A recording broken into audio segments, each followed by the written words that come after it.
Достар, сіздермен бүгін орешкалар жасайтын боламыз. Ал менімен бірге болыңыздар. Бисмиллах деп 2 жұмыртқамызды жарып, оның үстіне шым-шым тұзымызды салып, жақсылап араластыратын боламыз.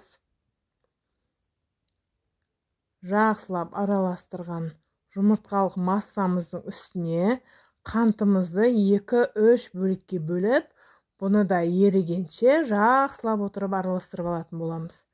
Біздің массамыз, жұмыртқалық массамыз осылай ұлғаяды.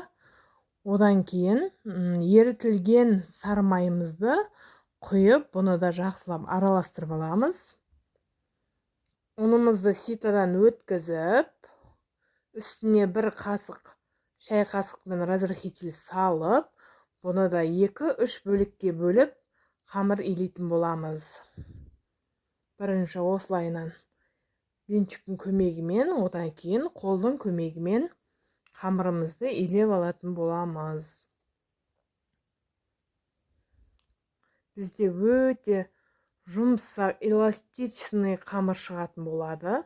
Достар, менің каналыма тіркелмеген болсаңдар, тіркеліп, лайк, комментария жазып кетіңіздер.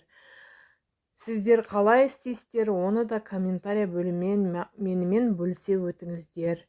Осындай жұмсақ қамырымызды холодильникке салып 5-10 минутқа жіберетін боламыз демалтуға. Демалған қамырымыз шықты, оны да бөліп аламыз. Барлығын осындай шарик-шарик қылып бөліп алатын боламыз. Мен мына жерде таразының көмегімен осылайынан домалақ шариктер жасап алдым. Барлығын бірдей қылып жасап алатын боламыз. Барлығын бір келкі 6-7 граммнан қысаңыздар, өте әдемі орешкалар шығады сіздерде. Осылайынан барлығын дайындап алып, бетін жауып, дайындап қойсаңыздар, одан кейін пісіре бересіздер. Менде баяғы апамыз істеген осындай орешница бар менде, соған пісірдім. Сіздерде болмаса, электрический орешкемен пісірсеңіздер болады. Мына бетін, бірінші бетін 5 минут, екінші бетін 5 минуттан тез-тез пісіріп алатын боламыз. Өте тез піседі. Барлығын осылай пісіріп, дайындап қоямыз. Менде мына жерде қойытылған сгущенный молокомыз бар. Осыны ішіне салатын боламын. Осылайынан барлығын салып, дайындап қойдым.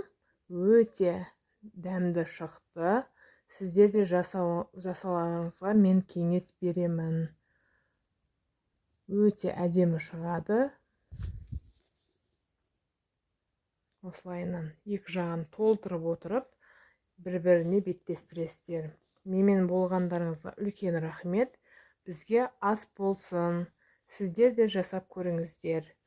Келесі кездескенше сау сәлематта болыңыздар. Мені тыңдағандарыңызға рахмет.